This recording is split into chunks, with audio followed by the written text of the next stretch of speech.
Welcome to class, everyone. I am absolutely thrilled you're here. Grab a seat, get your notes ready, because today we are diving deep. We're taking a strictly analytical, sociological look at human belief. In this explainer, we're going to deconstruct the entire global religious landscape. We'll be looking at the structural forces, the deep historical fractures, and the hard data driving how billions of people identify, or, don't identify today. So think of this as your accelerated university masterclass on the sociology of faith. Let's get right into it. Here's a quick look at today's syllabus. We've got 4 main modules. First, the paradigm. Second, anatomy of a schism. Third, demographics and switching. And finally, secularization versus resurgence. Module 1, the world religions paradigm. Okay, before we analyze global faiths, we have to ask a foundational question. What exactly do we mean when we use the term world religions? Well, it might surprise you to learn that this isn't some ancient, timeless truth. It's actually a modern academic construct. It was pioneered back in the 1960s by scholars like Ninian Smart in the UK. Now, the goal was noble enough. They wanted to broaden academic study beyond just Western Christianity. But scholars today point out a massive flaw in this. The paradigm is heavily encumbered by a Western Protestant bias.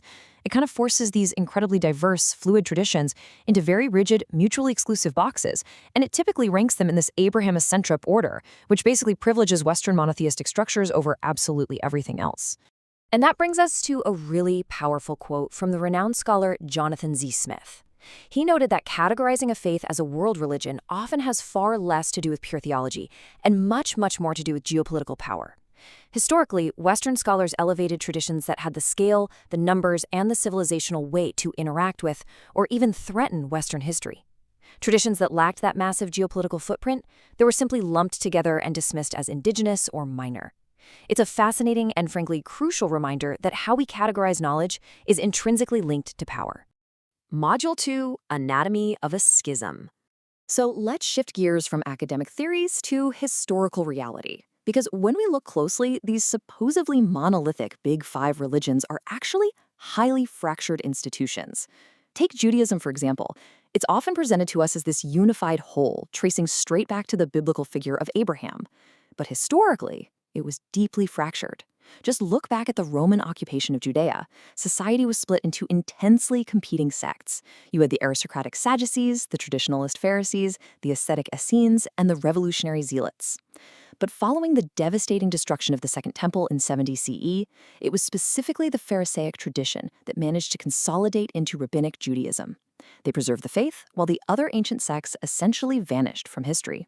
But of course, the diversity didn't stop there. The modern denominational landscape of Judaism we see today, Orthodox, Conservative, Reform, and later Reconstructionist, that actually emerged as a direct response to the Haskalah, or the Jewish Enlightenment, throughout the 18th and 19th centuries. The sociology at play here is super fascinating. In places where civic emancipation meant economic growth, sociologists observed an income effect. This basically drove assimilation and paved the way for Reform Judaism. On the flip side, in areas lacking that economic growth, a substitution effect took hold. That prompted authorities to drastically increase strictness and insularity to prevent secular consumption, which laid the groundwork for ultra-Orthodox insularity, its structural adaptation in action. We see a totally different kind of structural fracturing in Christianity. By 380 CE, Nicene Christianity was the official faith of the Roman Empire. But linguistic and cultural divides between the Latin-speaking West and the Greek-speaking East were already widening fast. The East-West Schism, the Great Schism of 1054, wasn't just some sudden argument that popped up overnight. It was the boiling point of centuries of debate over papal primacy versus a conciliar model of leadership. Toss in the Filioque dispute, which was a Western theological amendment to the Nicene Creed, and things fell apart. The mutual excommunications of 1054 were absolutely devastating, both politically and theologically. But the division was permanently sealed by geopolitics and economics, ultimately culminating in the West's violent sacking of Constantinople during the Fourth Crusade in 1204. Crazy enough, it took all the way until 1965 for those mutual excommunications to be officially symbolically nullified. So the really crucial takeaway here is that major religious divides very often start out as political divides. We see this vividly in Islam. The primary Sunni-Shia division began purely as a political succession crisis right after the death of the Prophet Muhammad in 632 CE. While the majority backed Abu Bakr to lead, the group known as the Shiites Ali firmly insisted Muhammad had chosen his son-in-law Ali. This political crisis plunged the early Islamic State into a brutal civil war. But it was the tragedy at the Battle of Karbala in 680 CE, where Ali's son Hussein was surrounded and martyred by Umayyad forces, that changed everything. That event transformed the Shiite Ali from a political faction into a distinct religious sect, complete with its own deeply crystallized theology of divine justice and resistance to tyranny. Module 3: Demographics and Switching. Okay, now that we understand how these faiths formed and fractured over centuries, let's fast forward. Let's look at the modern sociological data to visualize our rapidly shifting world right now. Looking at the 2020 landscape, based on some really extensive Pew Research data, at first glance, things might seem pretty traditional. Christians still remain the largest global group at 28.8%. However, they are not keeping pace with global population growth.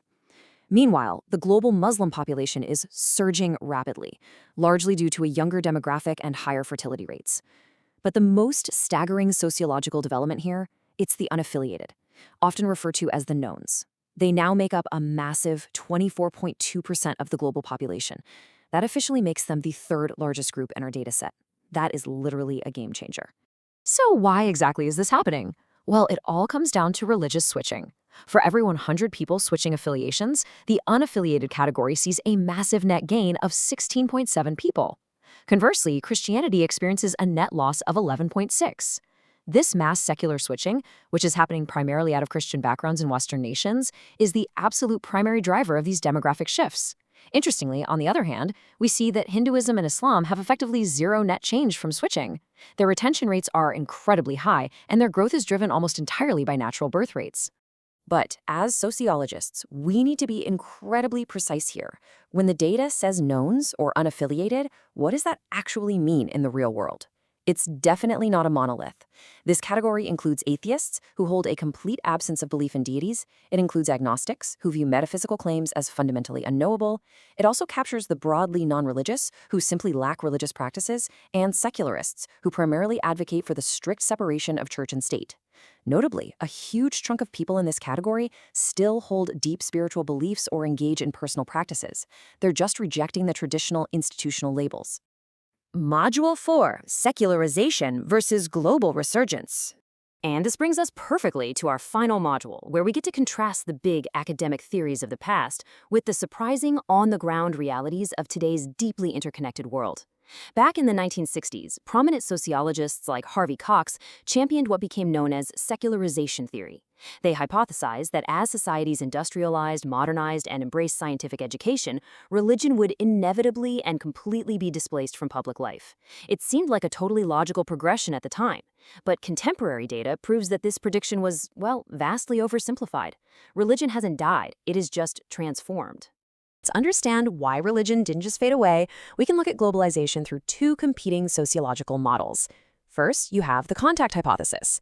This suggests that increased global exposure fosters pluralism and mutual acceptance. People meet, they mingle, they get along. However, modern reality often aligns a lot more closely with the group threat hypothesis. This suggests that when rapid globalization suddenly exposes local populations to alternative lifestyles, it deeply threatens the cultural dominance of traditional groups. So rather than peacefully fading away into the background, this exposure provokes a powerful counter-secularization backlash. Traditionalists defensively consolidate their boundaries. And that right there is what's driving the massive global religious resurgence and political alignment we see erupting all over the world today. So let's summarize the current state of global faith. The 21st century reality is absolutely not a uniform secular retreat.